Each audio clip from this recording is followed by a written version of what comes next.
you can count on. First Edition starts now. Good afternoon and thank you for joining us for News 13 First Edition. I'm Annette Pegler and it's time for your top 4 at 4. 2 Coastal Carolina University students remain in critical condition after police say they were hit by a car. We'll have a live report with the latest updates.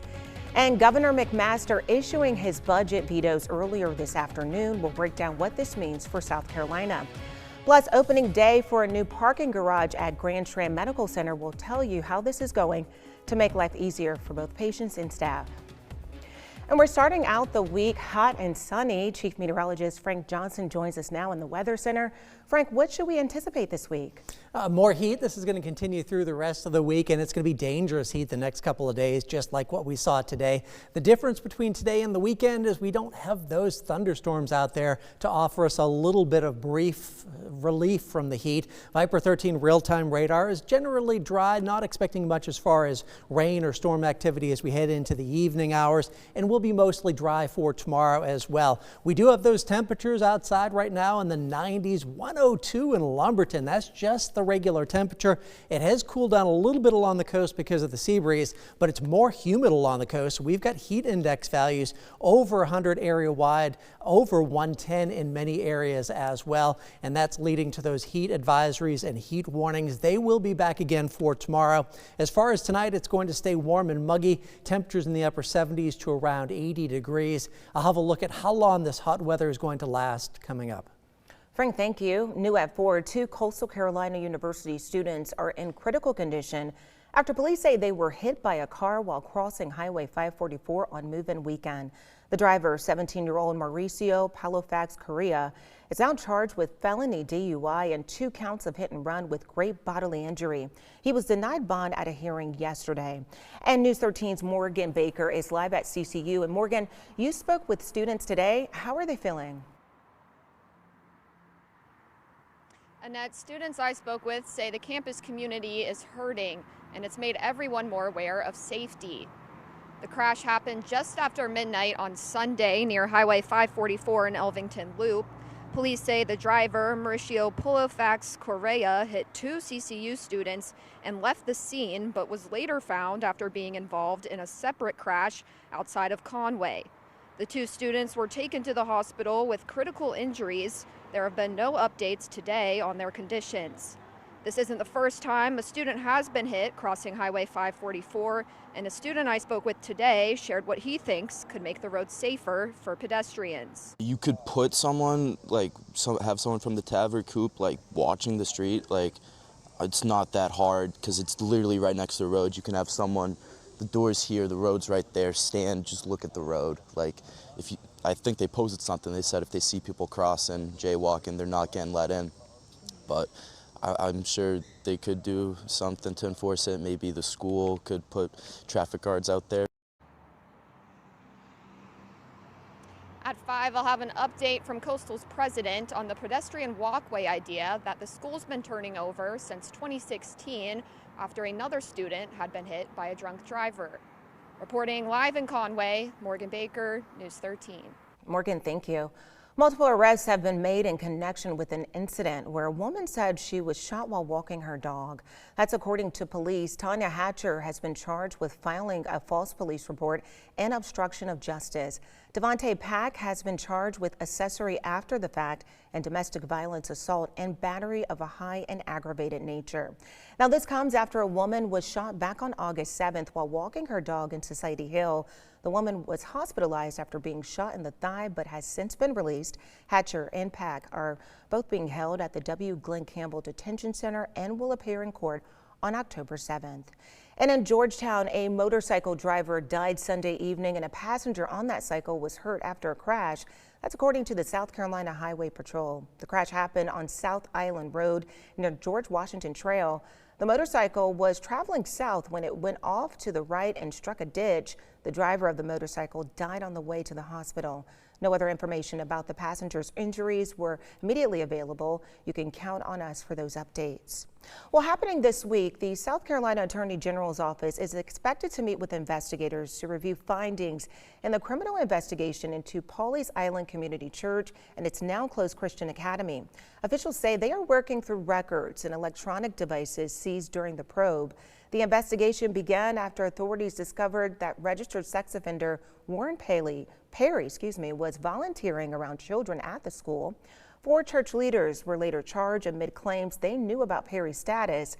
Georgetown County Sheriff Carter Weaver says the parents are victims in this too and deserve to have their voices heard. No one else is meeting with these parents. They're the true victims. They're having to deal with a lot. So the church has not met with these folks. No other government entity has met with these folks. And so I thought it was important for the sheriff to call this meeting. And number one, give them a safe space to be heard, but also garner any new information that might exist. And I think we achieved that.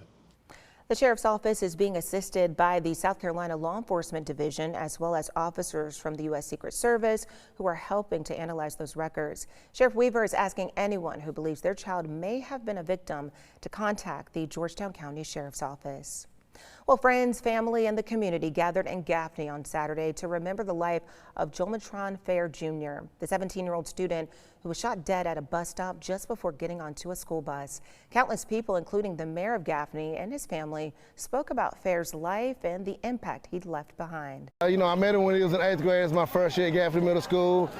Very bright smile, very humorous kid, loves to laugh and joke around. A lot of people love June, Jomatron for who he is, but also just a lot of people just hurt from the tragedy of a 17-year-old preparing to get on the bus and being tragically killed on the way to school. And just the symbolic message of that, you know, everyone cares, everyone hurts.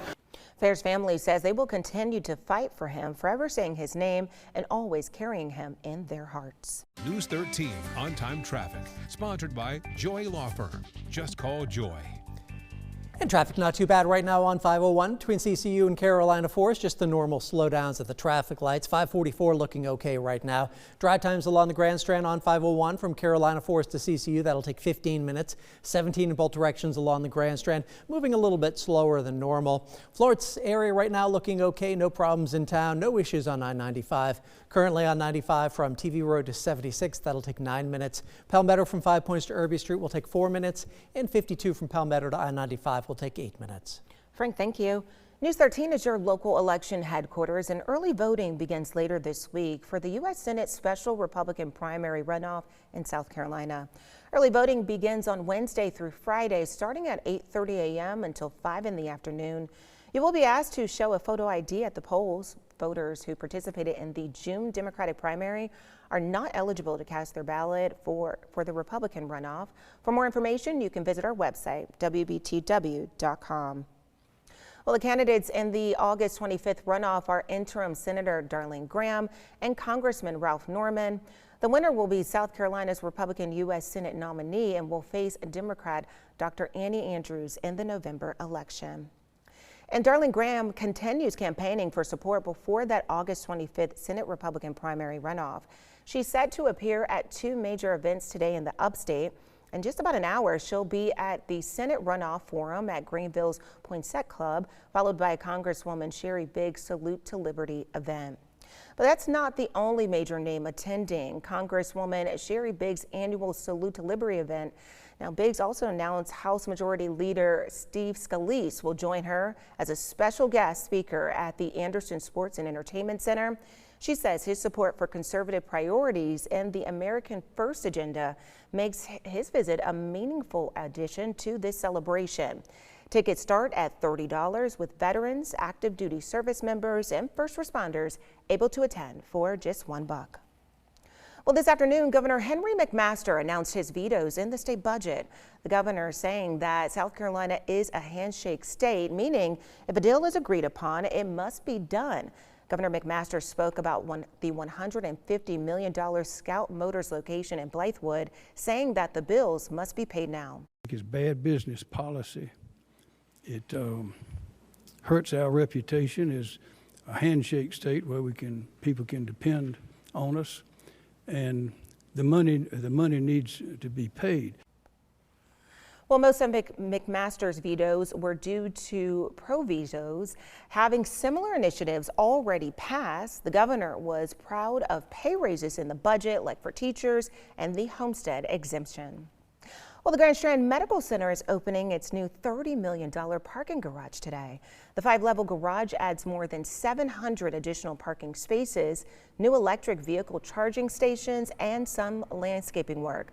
Medical Center staff say the new garage will help to ease the overflowing parking between the south and the main entrance. The idea here, again, is to create a space, for our staff, for medical staff members, and for residents to park. And that creates more surface parking that's up close to the hospital for our patients and their family members. The project was funded entirely internally by the company HCA Healthcare. And our hot weather continues across the area today, some of us hitting 100 degrees. I'll have a look at how hot it's going to be tomorrow, coming up next.